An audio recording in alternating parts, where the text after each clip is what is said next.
We've got to work together to convince people that sitting at home collecting government checks is not a way of life.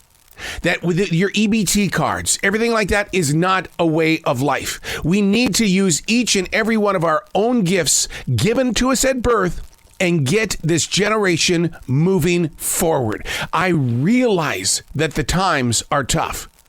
But you know what?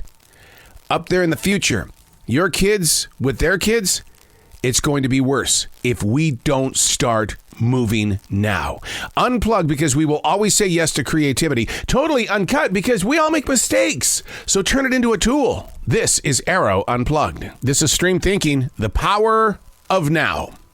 That's an amazing place to be when you learn how to get it under control. Because we like to complain about our now. We like to find reason to not believe in our now. Because everything in the now may not agree with what you want in your now.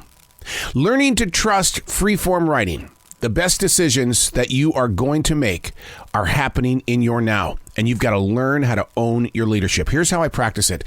1 page every day. 10 minutes. Just write it out. Whatever's going on right now. It doesn't have to agree with you. It doesn't have to make you feel good. Just write it out. No editing, with plenty of time to talk about it in the end. The power of now, and it starts with stream thinking. I am a man of many faults and weaknesses, one of them being a seriously disconnected texter. I do not enjoy reading or writing text messages, especially if the conversation is excessively long or there are several thoughts in multiple bubbles. I think it's based on a lack of inflection. I see the words, but I'm not hearing how that person has delivered their message.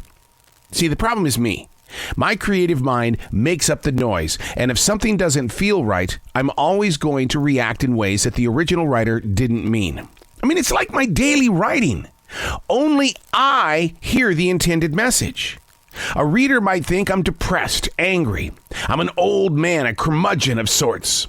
The ambition is to seize control, they might think, of all things lonely, which is absolutely not true. This is so far from the truth. This is just how I feel about my writing. The goal is to have physical conversations and not written word assumptions. I do remember the days when your boss would come up to you and have a physical conversation. And then it started to happen. We started getting inner office emails from the boss man. It's almost like direct deposit. That means you don't have to ever see the boss man ever again. The money just appears in your bank account. You don't hear, thank you. In fact, one of my pet peeves, and I think it's because I've had all of these years of radio and all of these direct deposits, one of my pet peeves, they always say, I appreciate you. Ooh, I hate that. Because that's like, you rock, or you the man. I don't want you to appreciate me. I just want to know that we are a team. And you don't have to use words to say that, but yet the actions themselves tell the story. Working together. Those days when things aren't physically going in a harmonious way. And yet through actions, you realize that we are a team without having to say, I appreciate you. It just drives me insane to hear that. But if you were to put it in a text, I would look at it and go, whatever. I would. Because I can't hear you. I need to see you. Wait a second. Now that puts us in a different platform.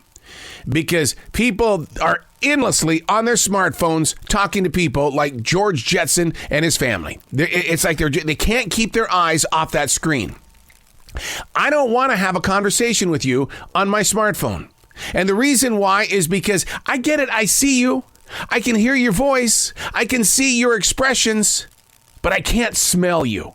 I can't, be in that environment of you and have that aura of you because there's a screen in front of us. We all carry energy, but it's not being translated through that screen. Maybe it's just me. I'm Arroe. And that's stream thinking.